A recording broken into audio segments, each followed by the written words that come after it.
Oh, and they come unstuck. Lady, running down to the riptide, taken away to the dark side. I wanna be your left-hand man. I love you when you sing that song, and I got 'em up in my room, 'cause you're gonna sing the words wrong.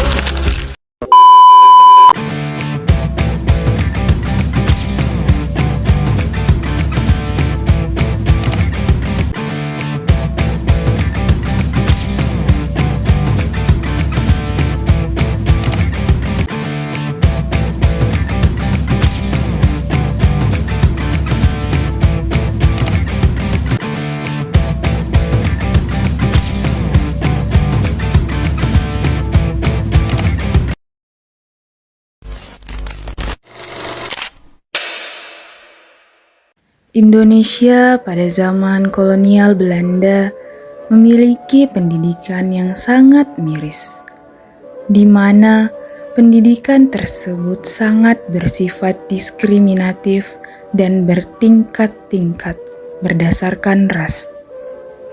Meskipun diskriminatif, sistem ini justru melahirkan golongan terpelajar pribumi yang kemudian menjadi pelopor pergerakan nasional melawan penjajah. Untuk pembahasan materi yang lebih dalam, kami akan membahasnya di video selanjutnya. Sistem pendidikan di Indonesia pada masa kolonial Belanda dilatar belakangi oleh beberapa hal. Yang pertama, ada kepentingan kekuasaan dan politik. Jadi, pada zaman dahulu, pendidikan di Indonesia hanya diperuntukkan untuk kaum bumi putra dan bangsa Eropa saja. Apa tujuannya?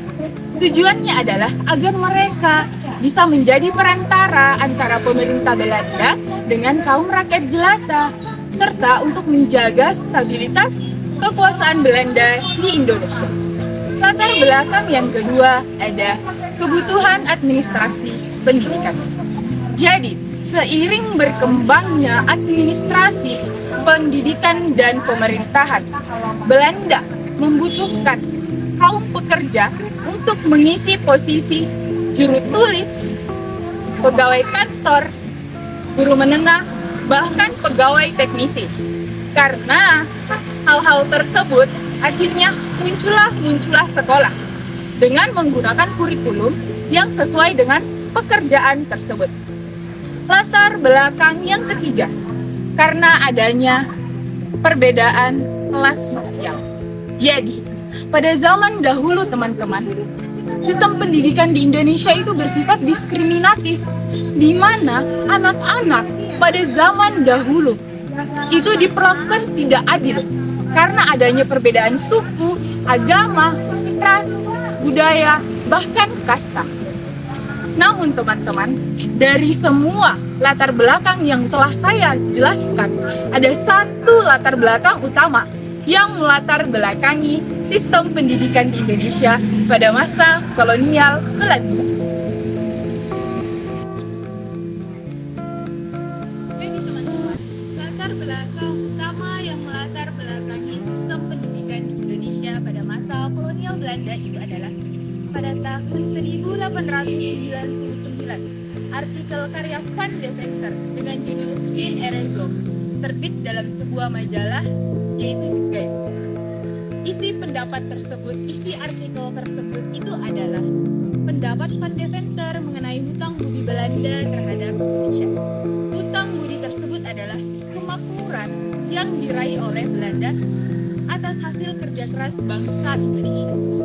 Pada zaman sekarang, artikel maupun pendapat Van Deventer tersebut kita kenal namanya dengan trilogi pembangunan yang berisi migrasi, emigrasi, dan pendidikan. Pada tanggal 9 September 1901, akhirnya pendapat tersebut ditanggapi oleh Ratu Wilhelmina dan dituangkan dalam pidatonya yang berjudul At His Right atau haluan etis.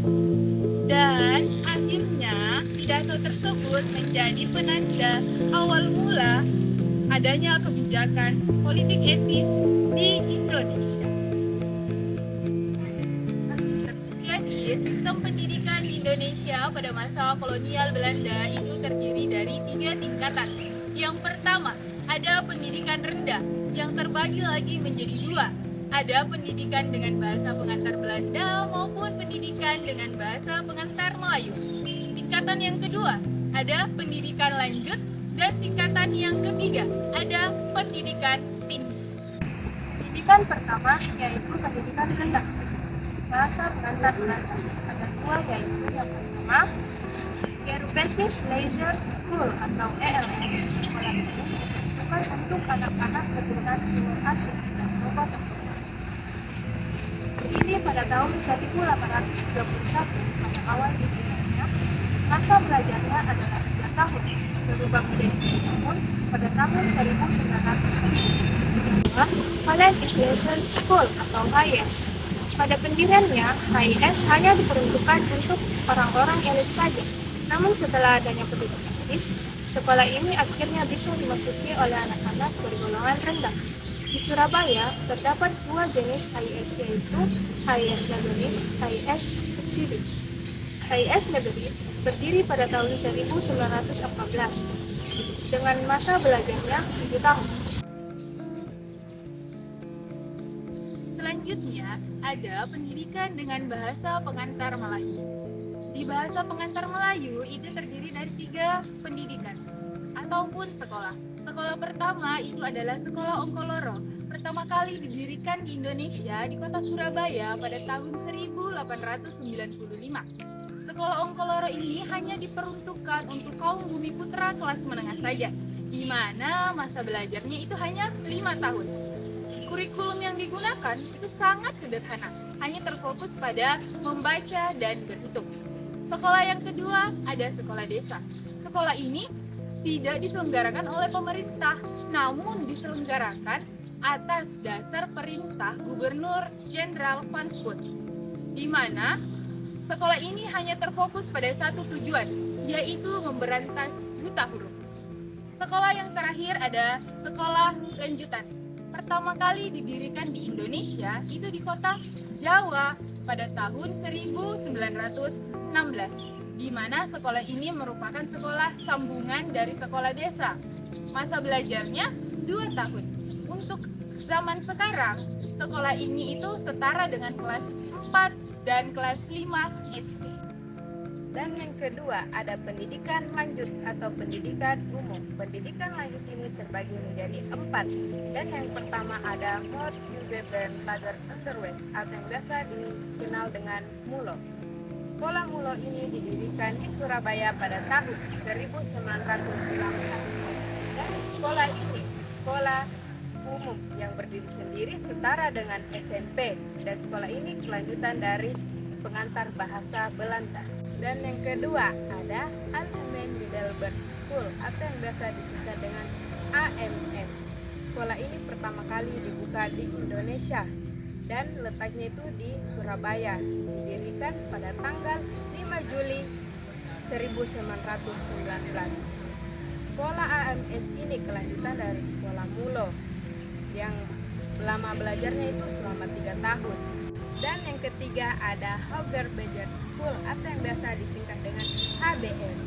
Sekolah HBS ini setara dengan SMA dan didirikan di Surabaya pada tahun 1863. Dan sekolah HBS ini murid-muridnya hanya untuk anak Belanda.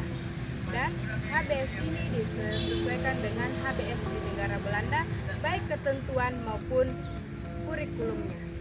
Yang keempat ada Teknik School atau Teknik Pertukangan.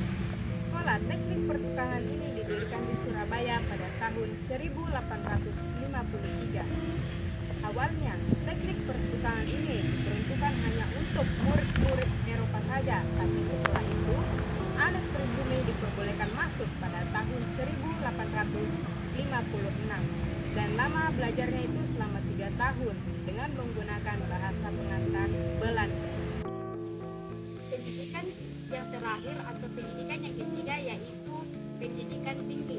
Nah, di pendidikan tinggi dibagi menjadi dua, yaitu yang pertama Nederlands English Arten School atau biasa kita singkat dengan sebutan NIAS.